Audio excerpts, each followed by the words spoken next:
सांसद खेल महाकुंभ के दूसरे चरण का पीएम मोदी आज करेंगे उद्घाटन। वीडियो कॉन्फ्रेंसिंग से करेंगे उद्घाटन। दोपहर 1 बजे सांसद खेल महाकुंभ का होगा उद्घाटन। राष्ट्रीय राजधानी में आज होगी केंद्र कैबिनेट की बैठक। कई महत्वपूर्ण फैसलों पर होगा चर्चा होगी संभव।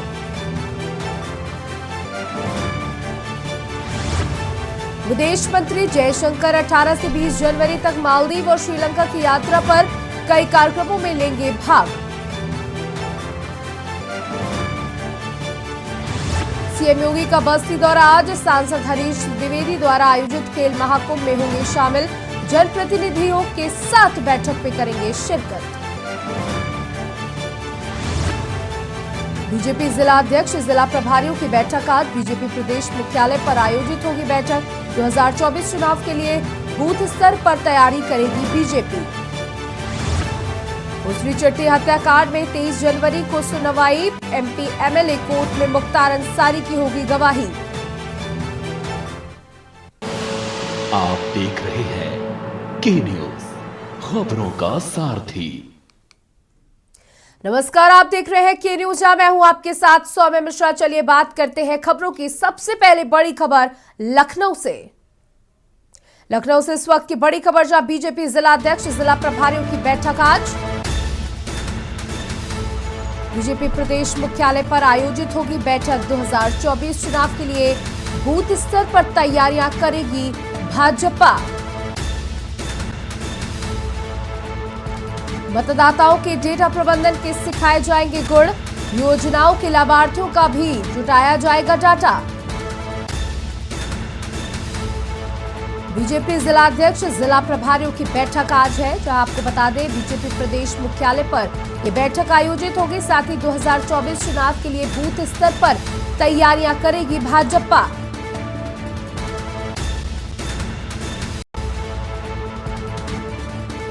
तो ये बड़ी खबर आपको लखनऊ से बता रहे हैं, जहां बीजेपी प्रदेश मुख्यालय पर आज बैठक आयोजित हो रही है, जहां बूथ स्तर पर तैयारियां करना शुरू करेगी 2024 के लिए बीजेपी।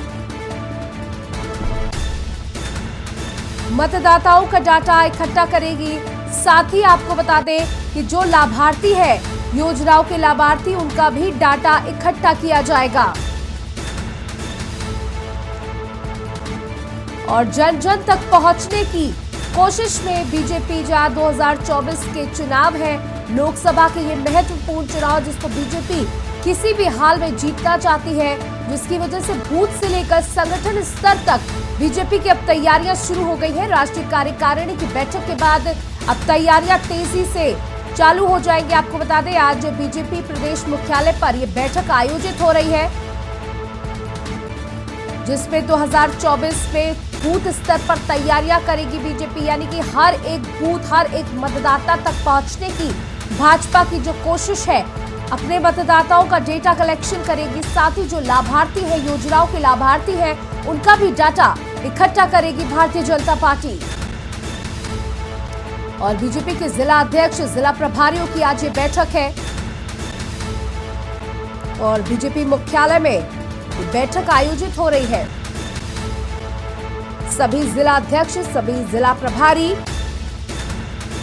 इस बैठक पे मौजूद रहने वाले हैं, और बीजेपी मुख्यालय में ये बैठक आयोजित होगी।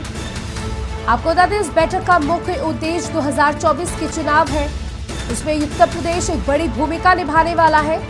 उसी के मद्देनजर ये सारी तैयारियां की गई है।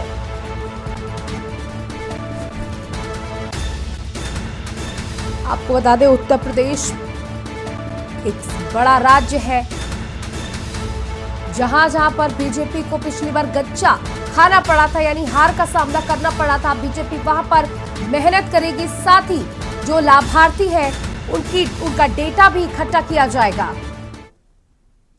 ब्रेक के बाद आपका स्वागत है, और इसी बीच बड़ी खबर आपको लखनऊ से बता दें, जहां बीएसपी का मंडलीय सम्मेलन आज। बीएसपी का 1 दिवसीय कार्यकर्ता सम्मेलन आज बिजली पासी किला चौराहे पर होगा सम्मेलन। यूपी बीएसपी अध्यक्ष विश्वनाथ पाल रहेंगे मौजूद। दोपहर 1 बजे से शुरू होगा कार्यकर्ता सम्मेलन।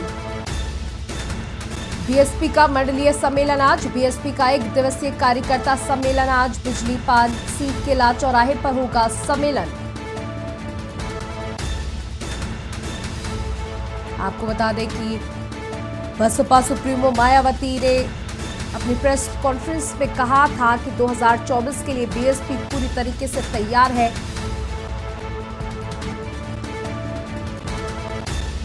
और इसके बाद अभी बड़ा कार्यकर्ता सम्मेलन, और इस पर हमारे ब्यूरो चीफ मनीष श्रीवास्तव हमारे साथ लाइव जुड़ चुके हैं। जी मनीष, जिस तरीके से बसपा सुप्रीमो ने कहा था कि 2024 में बसपा अच्छा प्रदर्शन करेगी, प्रमुखता के साथ सामने आएगी और कहीं ना कहीं एक बड़ा कार्यकर्ता सम्मेलन है, तो शुरुआत है 2024 की तैयारियों की। बिल्कुल, आपने सही कहा कि 2024 में जिस तरह से लोकसभा चुनाव होना है, इसको लेकर के मायावती ने 2 दिन पहले ही अभी प्रेस वार्ता करके साफ किया था कि किसी भी तरह से 2024 में दलित, अल्पसंख्यक और खासतौर से ओबीसी जो वोट है वो सब एकजुट हो। इसको लेकर के उन्होंने कार्यकर्ताओं से अपील भी की थी कि वो लगातार जमीन पर काम करें और जो अपने खास वोटर्स हैं उनको एकजुट करने का प्रयास करें। उसी को देखते हुए आज कार्यकर्ता सम्मेलन का आयोजन किया जा रहा है और ये बिजली पासी किला पर विश्वनाथ जो प्रदेश अध्यक्ष हैं वो बीएसपी के वहां पर मौजूद रहेंगे और कार्यकर्ताओं को संबोधित करेंगे। सीधा लक्ष्य है 2024 का चुनाव बेहद करीब है, लगभग 1.5 वर्ष का समय बचा हुआ, अगर हम देखें तो 1 वर्ष का, और ऐसे में बीएसपी अपने कोर वोटर्स को एकजुट करने में जुट गई है। जिस तरह से बीजेपी लगातार अपने कार्यकर्ताओं को लेकर के रणनीति तैयार करती है, उसी पैटर्न पे लगभग बीएसपी भी अभी से उसने एक रूपरेखा तैयार कर ली है। इसी को लेकर के आज कार्यकर्ता सम्मेलन का आयोजन किया जा रहा है। जी बिल्कुल, जिस तरीके से आपने बताया कि बीजेपी लगातार डे 1 से शुरू कर देती है तैयारी, वहीं बसपा भी इस बार उसी तरीके से काम करने की कोशिश कर रही है। अगर सम्मेलन की बात की जाए तो कितनी संख्या में कार्यकर्ताओं के इकट्ठा होने की संभावनाएं जताई जा रही है सम्मेलन में? देखिए, सभी कार्यकर्ताओं को इसमें बुलाया गया है और जिलेवार जो संगठन के पदाधिकारी हैं वो इस सम्मेलन में मौजूद रहेंगे और सभी जिलों के लिए रणनीति तैयार की जा रही है कि किस तरह से जो प्रदेश के अन्य जिले हैं उनमें जो संगठन के पदाधिकारी हैं वो जमीन पर कार्यकर्ताओं को किस तरह से बीएसपी की ओर आने के लिए अपनी रणनीति तैयार करेंगे और किस तरह से वो एकजुट करेंगे। खास तौर से अगर बात करें कोर वोटर्स की, तो दलित सबसे बड़ा कोर वोटर है बीएसपी के साथ। मायावती सुप्रीमो की अगर बात कर लें तो दलित से अगर आज भी आप बात करेंगे तो उसके लिए कहीं ना कहीं मन में मायावती को लेकर के बड़ी उम्मीदें हैं। मायावती से वो बहुत अपेक्षाएं रखता है, इसीलिए दलित वोटर्स के लिए अगर आप पिछली बात करें तो कांग्रेस से भी गठबंधन किया मायावती ने, समाजवादी से भी गठबंधन किया, लेकिन मायावती ने अपनी प्रेस कॉन्फ्रेंस में ये बात सही कही कि जब भी उन्होंने गठबंधन किया किसी भी अन्य पार्टी के साथ में, तो उनके वोटर्स तो शिफ्ट हो गए, दूसरी पार्टी को फायदा हो गया, लेकिन बीएसपी को उतना फायदा नहीं हुआ। इसीलिए उन्होंने साफ कहा था कि इस बार वो किसी से भी गठबंधन नहीं करेंगी, चाहे वो विधानसभा चुनाव हो या फिर लोकसभा चुनाव हो। आगामी कुछ समय में अन्य राज्यों में भी, अगर कर्नाटक और मध्य प्रदेश की बात कर लें तो वहां पर भी विधानसभा चुनाव होना है। इसको लेकर के मायावती ने साफ स्पष्ट रणनीति कर दी है, अपने कार्यकर्ताओं को साफ संदेश दिया है, किसी तरह का कोई गठबंधन नहीं होगा, अपने दम पर बीएसपी चुनाव लड़ेगी और दलित, अल्पसंख्यक, ओबीसी वोटर्स को एकजुट होने की उन्होंने बात की। उसी की रणनीति आज तैयार की जाएगी इस सम्मेलन के थ्रू। जी बिल्कुल, बहुत बहुत शुक्रिया आपका हमारे साथ जुड़ने के लिए। तो जिस तरीके से बसपा तैयारी कर रही है 2024 के लिए, ये बेहद महत्वपूर्ण है और मायावती ने भी ठीक 2 दिन पहले प्रेस वार्ता करते हुए कहा कि बसपा किसी के साथ गठबंधन नहीं करेगी, अपने दम पर चुनाव लड़ेगी और इसी की पहली बानगी देखने को मिल रही है, जहां आज कार्यकर्ता सम्मेलन है 1 बजे। बड़ी संख्या में बसपा के कार्यकर्ता इसमें सम्मिलित होंगे। साथ ही आपको बता दें कि 2024 के लिए बसपा की तैयारियां शुरू हो चुकी है। ब्रेक के बाद आपका स्वागत और इसी बीच लखनऊ से बड़ी खबर आपको बता दें। लखनऊ से इस वक्त की बड़ी खबर, जहां आज बीजेपी कार्यालय, बीजेपी मुख्यालय में बड़ी बैठक, बीजेपी जिला अध्यक्ष, जिला प्रभारियों की बैठक आज बीजेपी प्रदेश मुख्यालय पर आयोजित होगी ये बैठक।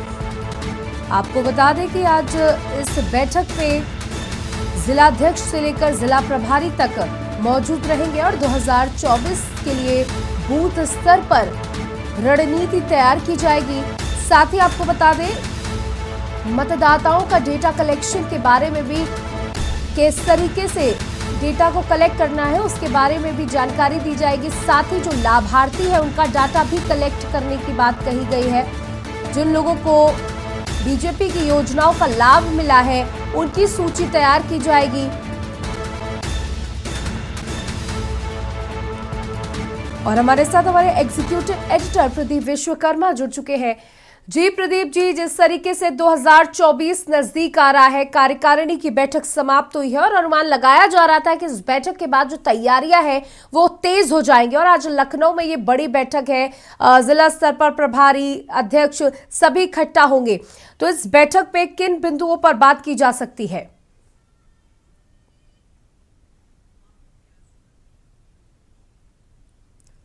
जी प्रदीप, आप सुन पा रहे हैं?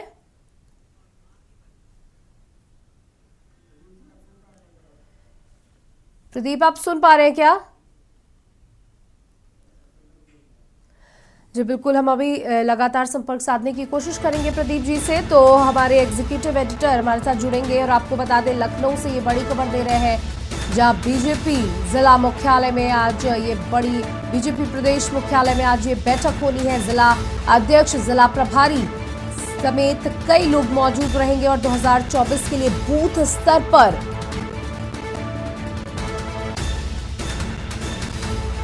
तैयारियां की जाएंगी। योजनाओं के लाभार्थियों का भी डाटा जुटाया जाएगा। बीजेपी जिला अध्यक्ष, जिला प्रभारियों की बैठक है आज। बीजेपी प्रदेश मुख्यालय पर आयोजित होगी बैठक।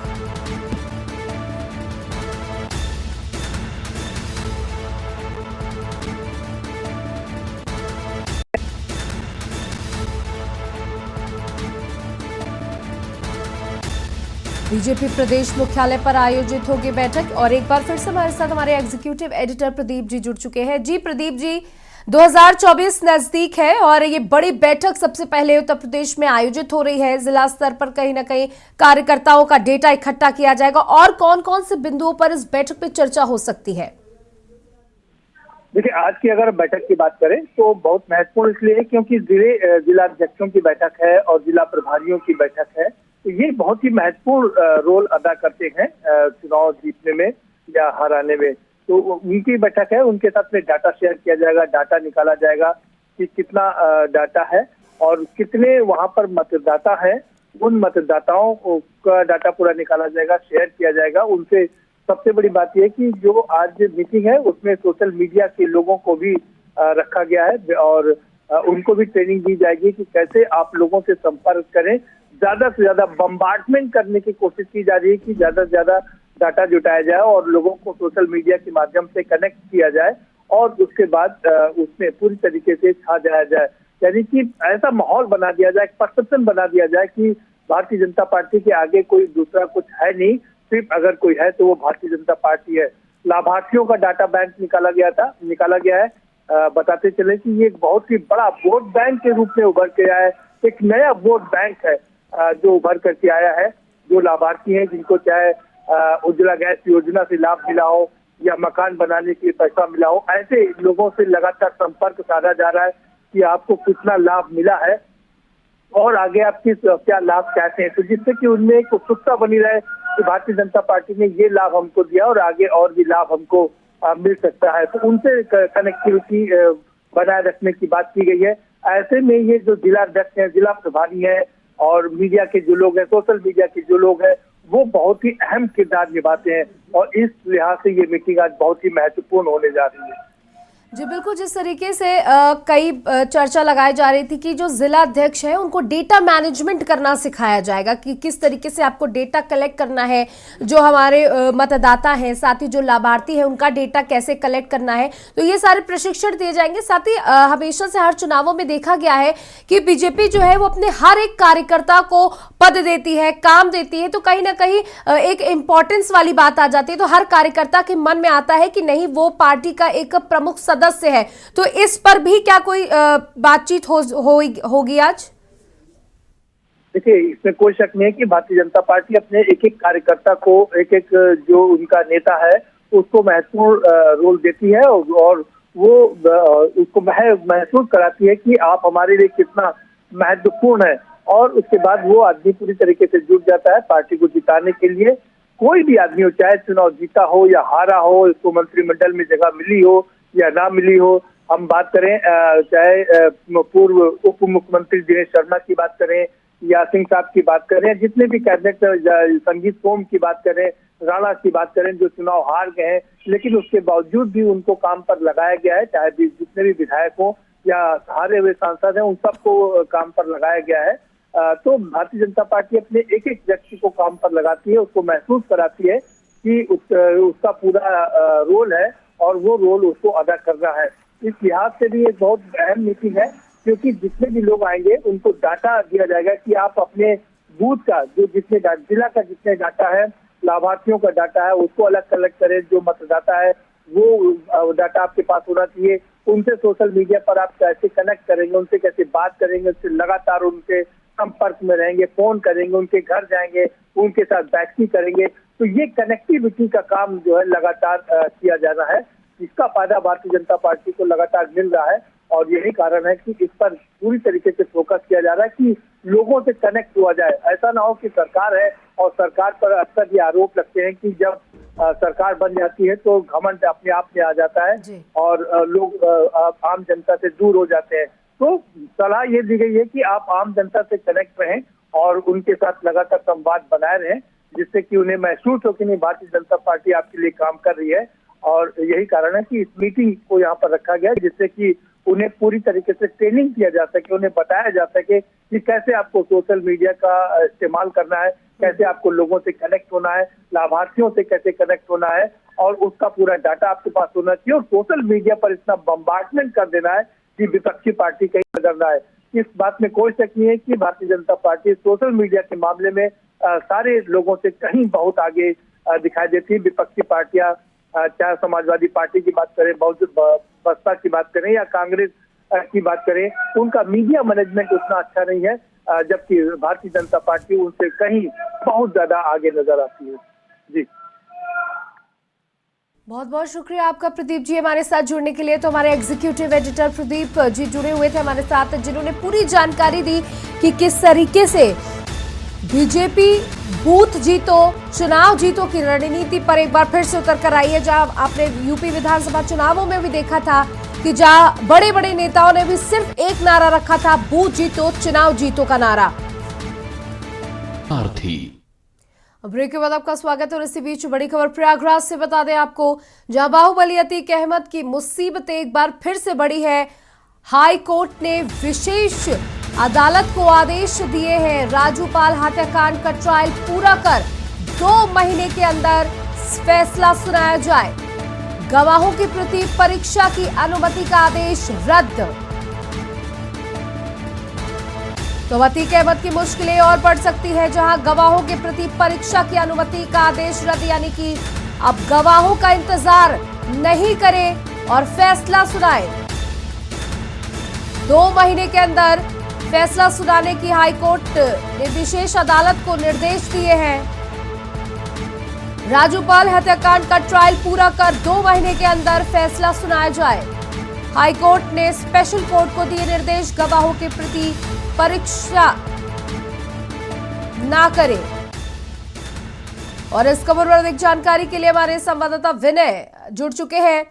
जी विनय, एक बार फिर से गैंगस्टर अतीक अहमद की मुश्किलें बढ़ती दिखाई दे रही है, क्या कुछ जानकारी है आपके पास? जी, जानकारी के लिए बता दें कि अतीक अहमद की मुसीबत घटने का नाम नहीं ले रही है। हाईकोर्ट ने विशेष अदालत को राजूपाल व उमेश पाल केस और ट्रायल पूरा कर 2 माह में फैसला सुनाने का निर्देश दिया है। गवाहों की परीक्षा की अनुमति देने का विशेष अदालत का आदेश रद्द किया गया है।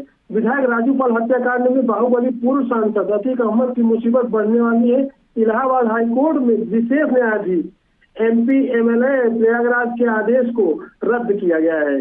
कर विशेष अदालत को बसपा विधायक राजूपाल हत्या केस का विचारण 2 माह में पूरा कर फैसला सुनाने का निर्देश दिया गया है। जी लगातार जानना चाहूंगी, इतने दिन से जो ये पूरा मामला टल रहा था, कहीं ना कहीं जो इसके साक्ष्य थे उन लोगों की इंतजार किया जा रहा था, प्रतीक्षा की जा रही थी। अब गवाहों की प्रतीक्षा पर भी उन्होंने कहा है कि अब इनकी प्रतीक्षा ना की जाए और उस पर जल्द से जल्द फैसला सुनाया जाए।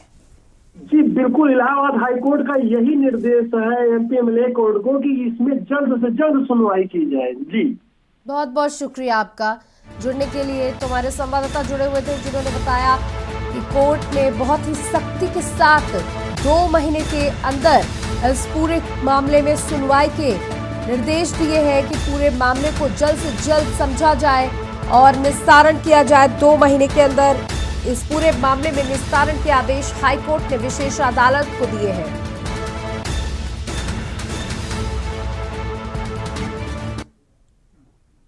अब बात कर लेते हैं लखनऊ की, जहां नेपाल विमान हादसे का सीएम ने संज्ञान लिया है। सीएम ने जनहानि की घटनाओं का संज्ञान लिया है। सीएम ने हादसे में सहायता राशि की भी घोषणा कर दी है। आपको बता दें, मृतक के परिजनों को 5-5 लाख रुपए की सहायता राशि मुख्यमंत्री योगी आदित्यनाथ द्वारा घोषित की गई है। विमान हादसे में सभी मृतकों को सहायता राशि की घोषणा की गई है। जनहानि की घटनाओं का संज्ञान लिया है मुख्यमंत्री योगी आदित्यनाथ ने। सीएम ने हादसे में सहायता राशि की भी घोषणा की है, जहां मृतक के परिजनों को 5 लाख रुपए देने की बात कही है। आपको बता दें, नेपाल में उत्तर प्रदेश के भी कई लोग जो है वो हादसे का शिकार हो गए, जिन्होंने अपनी जान गंवा दी, और उसी को लेकर के सीएम योगी आदित्यनाथ ने जनहानि घटनाओं का संज्ञान लिया है और उसी के मद्देनजर उनके परिजनों को 5 लाख सहायता राशि देने की घोषणा भी की है।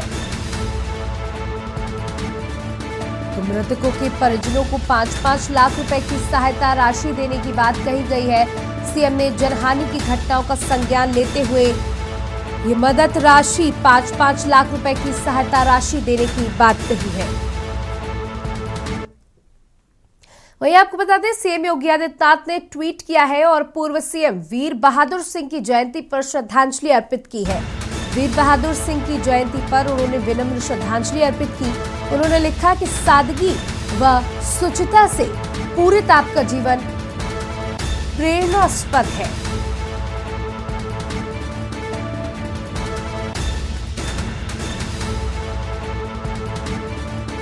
तो सीएम योगी आदित्यनाथ ने ट्वीट कर श्रद्धांजलि अर्पित की।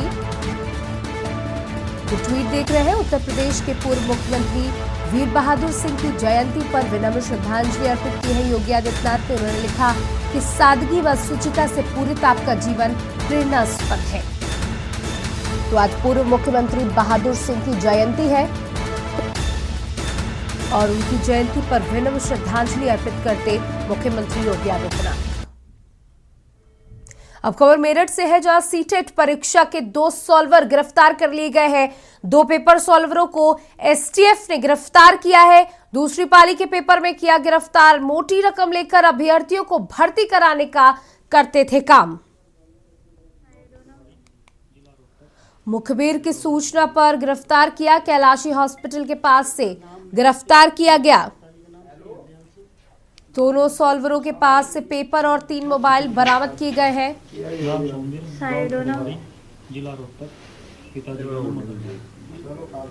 सीटेट परीक्षा के 2 सॉल्वर गिरफ्तार। आप तस्वीरों में देख सकते हैं, ये वही 2 सॉल्वर है जो लोगों से मोटी रकम लेकर के उनकी भर्ती कराते थे और इनको पुलिस ने गिरफ्तार कर लिया है। इनके पास से 3 मोबाइल और पेपर बरामद किए गए हैं। नाम महक सिंह, पिताजी का नाम दयाल सिंह, गांव घोरपुर, पोस्ट देवरिया, जिला मथुरा, उत्तर प्रदेश। नाम सोमवीर, जिला रोहतक, पिताजी का नाम महक सिंह, पिताजी का नाम दयाल सिंह, गांव घोरपुर, पोस्ट देवरिया, जिला मथुरा, उत्तर प्रदेश। नाम सोमवीर, जिला रोहतक, पिताजी का नाम महक सिंह, पिताजी का नाम दयाल सिंह, गांव घोरपुर, पोस्ट देवरिया, जिला मथुरा।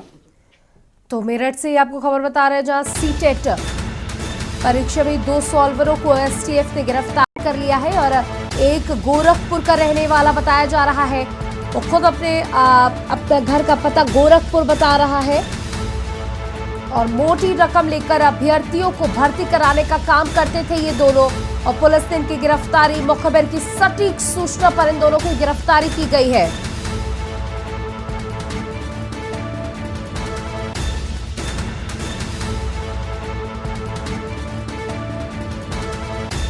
और इस खबर पर हमारे संवाददाता राजू हमारे साथ जुड़ चुके हैं। जी राजू, सीटेट परीक्षा के ये 2 सॉल्वर गिरफ्तार किए गए हैं, क्या कुछ जानकारी इन्होंने दी? हाँ बिल्कुल, देखिए मैं आपको बता दूं कि सीटेट परीक्षा पास कराने के नाम पर अभ्यर्थियों से मोटी रकम वसूलने वाले जो सोल्वर है उनको गिरफ्तार किया गया है। मेरठ के एसटीएफ यूनिट ने इन्हें कल शाम गिरफ्तार किया है। ये मेरठ के कंकरखेड़ा थाना क्षेत्र के कैलाशी हॉस्पिटल के पास जो अभ्यर्थी थे उससे मोटी रकम लेने आए थे। इसी दौरान मुखबिर की सूचना पर कंकरखेड़ा थाना पुलिस और एसटीएफ की मेरठ यूनिट ने इन्हें गिरफ्तार कर लिया गया है। इनके पास से जो मेरठ की एसटीएफ यूनिट है उसने सोल्फ जो पेपर है वो भी बरामद किया है। साथ ही कई मोबाइल बरामद किए गए, कई अन्य उपकरण भी बरामद किए गए हैं। ये जो अभ्यर्थी है उन्हें भर्ती कराने के नाम पर जो है मोटी रकम वसूला करते थे। मुखबिर की सूचना पर कल ये बड़ी कार्रवाई एसटीएफ की मेरठ यूनिट ने की है। जी बिल्कुल। अगर पुलिस ने इनसे बातचीत की हो तो क्या कुछ जानकारी निकल के आई कि कितने दिनों से ये इस तरीके के काम में लिप्त थे? हाँ बिल्कुल, देखिए अभ्यर्थियों से मोटी रकम वसूलने वाला ये बड़ा गैंग चला रहे थे। 2 ये लोग गिरफ्तार किए गए हैं।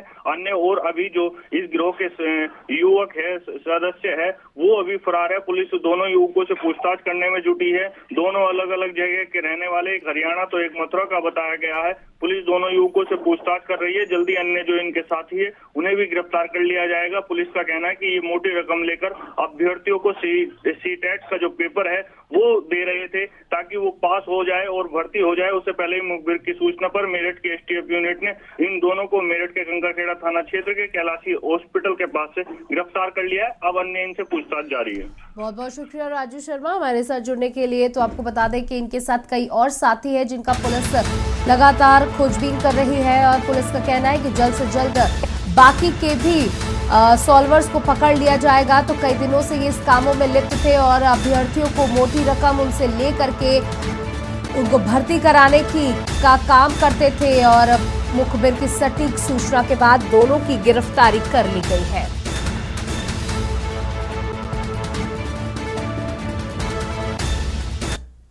का सारथी। ब्रेक के बाद आपका स्वागत। और इसी बीच खबर बता दी जाए, इलेक्शन कमीशन आज नागालैंड, त्रिपुरा और मेघालय में चुनाव तारीखों का ऐलान करेगी। नागालैंड, मेघालय और त्रिपुरा चुनाव की तारीखों का आज ऐलान होगा। इलेक्शन कमीशन करेगा प्रेस कॉन्फ्रेंस।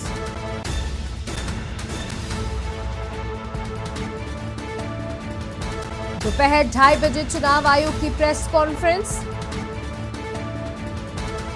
आज चुनाव आयोग करेगा चुनावी तारीखों का ऐलान। ये बड़ी खबर हम आपको बता रहे हैं, जहां आज नागालैंड, मेघालय और त्रिपुरा चुनाव की तारीखों का ऐलान होगा।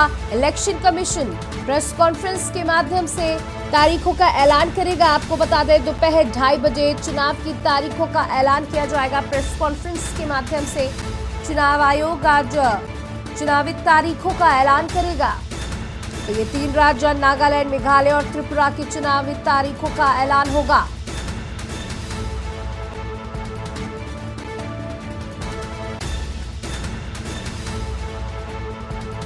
इस वक्त की बड़ी खबर, दोपहर 2:30 बजे चुनाव आयोग की प्रेस कॉन्फ्रेंस होगी और इस प्रेस कॉन्फ्रेंस में चुनाव की तारीखों का ऐलान किया जाएगा।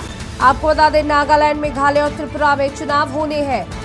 2023 में सबसे पहले नागालैंड, मेघालय और त्रिपुरा में चुनाव होंगे और इनकी ही तारीखों, चुनावी तारीखों का आज इलेक्शन कमीशन ऐलान करेगा। आज चुनाव आयोग करेगा चुनावी तारीखों का ऐलान।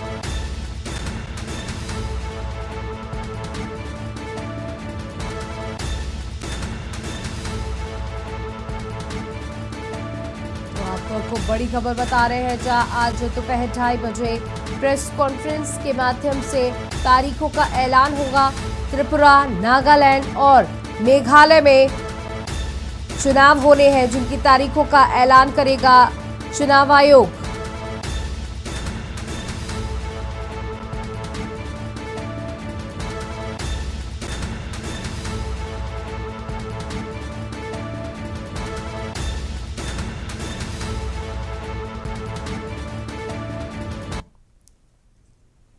और इसी बीच आपको लखनऊ से बड़ी खबर बता दें। लखनऊ से इस वक्त की बड़ी खबर, जहां ओबीसी गणना की जिम्मेदारी आयोग के सदस्यों को सौंपी गई। निकाय चुनाव में पिछड़ों को उनकी आबादी के आधार पर सीटें मिले, इसके लिए आबादी के आधार पर सीटें और वार्ड आरक्षित किए जाएंगे। आयोग के सदस्यों को मंडलों की जिम्मेदारी सौंप दी गई है। आपको बता दें, आबादी के आधार पर ही सीटें और वार्ड आरक्षित किए जाएंगी। आयोग के सदस्यों को मंडलों की जिम्मेदारी सौंपी गई।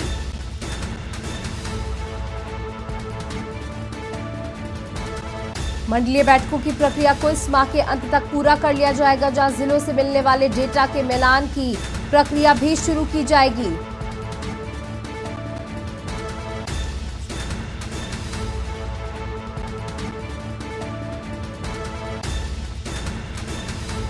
निकाय चुनाव में पिछड़ों की सही से गणना की जाएगी। आबादी के आधार पर ही सीटें और वार्ड आरक्षित किए जाएंगे। आयोग के सदस्यों को मंडलों की जिम्मेदारी सौंपी जाएगी। आबादी के आधार पर सीटें और वार्ड आरक्षित किए जाएंगे। इस वक्त की बड़ी खबर हम आपको बता रहे हैं लखनऊ से, जहां आयोग के सदस्यों को मंडलों की जिम्मेदारी सौंप दी गई है।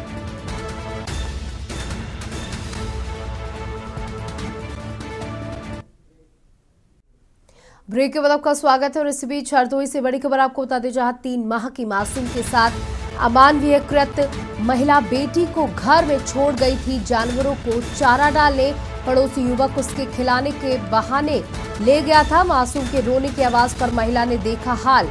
महिला की तहरीर पर एफआईआर दर्ज, आरोपी गिरफ्तार। माधवगंज थाना क्षेत्र के एक गांव का ये मामला। 3 माह की मासूम के साथ अमानवीयकृत महिला बेटी को घर पर छोड़ गई थी। आपको बता दें, जानवरों को चारा डालने के लिए मां गई हुई थी और उसी बीच पड़ोसी ने मौका देख करके उसके घर में घुस गया और बच्ची को बहला फुसला कर अपने साथ ले गया। जब बच्ची की रोने की आवाज मां ने सुनी तो बच्ची की हालत बेहद खराब थी और पुलिस ने इस बात की शिकायत पुलिस में दर्ज कराई। महिला की तहरीर पर एफआईआर दर्ज की गई और आरोपी को गिरफ्तार किया गया। माधवगंज थाना क्षेत्र के गांव का मामला। एक 3 महीने की बच्ची के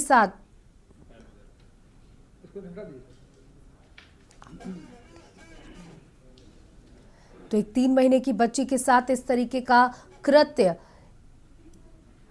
पड़ोसी ने किया, जब बच्चे की मां जानवरों को चारा डालने के लिए गई थी और उसी का मौका देख करके ये युवक उनके घर में घुस गया और बच्ची के साथ दुष्कर्म का प्रयास किया। थाना माधवगंज का मामला है। एक महिला द्वारा यह प्रार्थना पत्र दिया गया है कि उसकी एक मासूम बेटी, जो कि उसको गांव का पड़ोस का ही एक युवक जिसकी उम्र लगभग 20 साल है, उसके साथ खेल रहा था, उसको खिला रहा था और उसने आरोप लगाया है कि उसके साथ उसने छेड़खानी की। इस पर जैसे उन्होंने पुलिस को सूचना दी, पुलिस ने इसमें उचित धाराओं में अभियोग पंजीकृत किया है। जो आरोपी है उसको गिरफ्तार करके जेल भेजा गया है। अन्य आवश्यक विधिक कार्रवाई पुलिस द्वारा की जा रही है। तो अगली बड़ी खबर आपको बुलंदशहर से बता दें, जहां हरे पेड़ों के अवैध कटान को लेकर भड़के भाकियू कार्यकर्ता। खानपुर थाने का घेराव कर किया प्रदर्शन। हरे पेड़ों का कटान रोकने की मांग, एसडीएम को सौंपा ज्ञापन। पेड़ों का कटान को लेकर सौंपा ज्ञापन। अवैध कटान बीएनडी न होने प्रदर्शन की चेतावनी।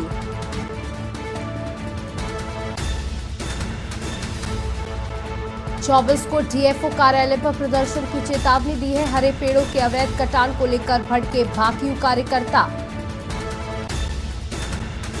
भारतीय किसान यूनियन के कार्यकर्ताओं का हल्ला बोल। उनका कहना है, इस तरीके से हरे भरे पेड़ों को काटना गैर कानूनी।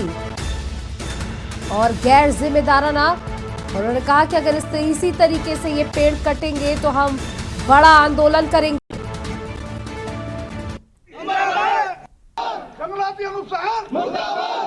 थाने का घेराव कर प्रदर्शन किया है।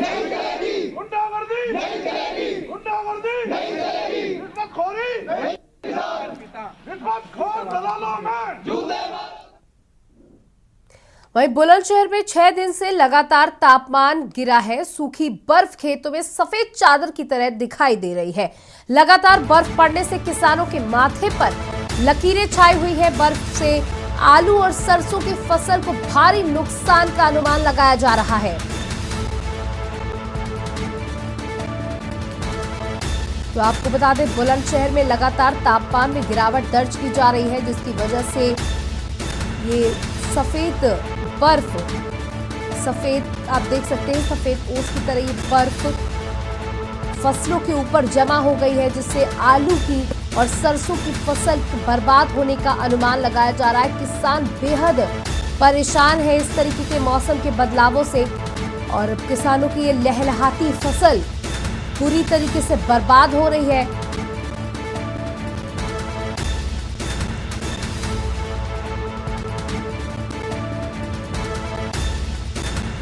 खेतों में सफेद चादर की तरह दिखी बर्फ।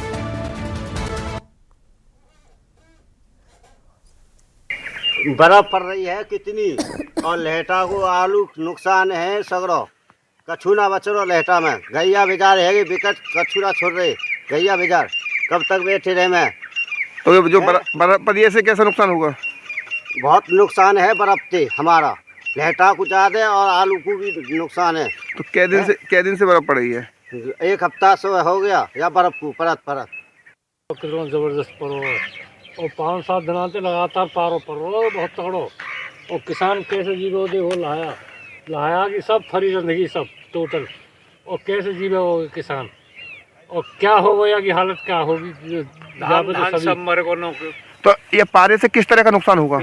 किस तरह को नुकसान होगा? यहाँ में तो कछु छोड़े हुई ना पा रहा तो कौन कौन सी फसलों को नुकसान है? आलू को, लहाया को तो बहुत जबरदस्त नुकसान है आपको। वहीं मेरठ में कार की टक्कर से तेंदुए की मौत का मामला सामने आया है, जहां दिल्ली मेरठ एक्सप्रेसवे पर यह मौत हुई है। वन विभाग की टीम ने तेंदुए के शव को पोस्टमार्टम के लिए भेज दिया है। कई दिनों से अलग अलग जगह देखा जा रहा था तेंदुआ देखे जाने से लोगों में बनी हुई थी दहशत। वन विभाग की टीम कई दिनों से इस तेंदुए की तलाश में थी, जहां मेरठ दिल्ली एक्सप्रेसवे के काची टोल के पास ये घटना हुई। कार की टक्कर से तेंदुए की मौत हो गई। आपको बता दें, कई दिनों से तेंदुआ जगह जगह देखा जा रहा था, लोग दहशत में भी थे, और इस तेंदुए की मौत हो गई है। वन विभाग की टीम कई दिनों से इस तेंदुए की तलाश कर रही थी। दिल्ली एक्सप्रेसवे के काशी टोल के पास की घटना बताई जा रही है, जहां आपको बता दें कार की टक्कर से तेंदुए की मौत हो गई है।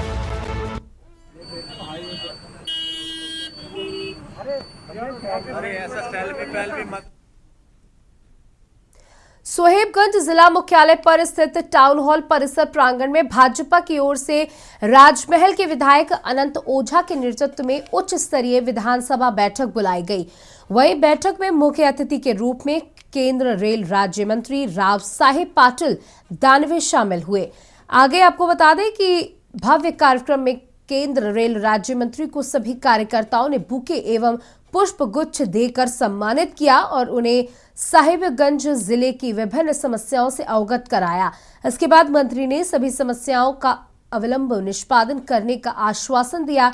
साथ ही आने वाले चुनाव में राजमहल लोकसभा एवं मुख्यमंत्री हेमंत सोरेन की गृह नगरी सोहेबगंज के बरहेट विधानसभा में जीत सुनिश्चित करने का दावा किया। वहाँ पर भी 3 मंडल की दो विधानसभा की 3 बैठक होगी और कार्यकर्ता को बुला के उनके साथ भी संगठनात्मक चर्चा करेंगे। और कल जो एक सभा विधानसभा रहेगी उसकी कल 11 बजे वहाँ पर भी मीटिंग होगी। पहली बार जब मैं आया था तो संगठनात्मक का जो जवाबदारी कार्यकर्ताओं को दी थी उसने किया है।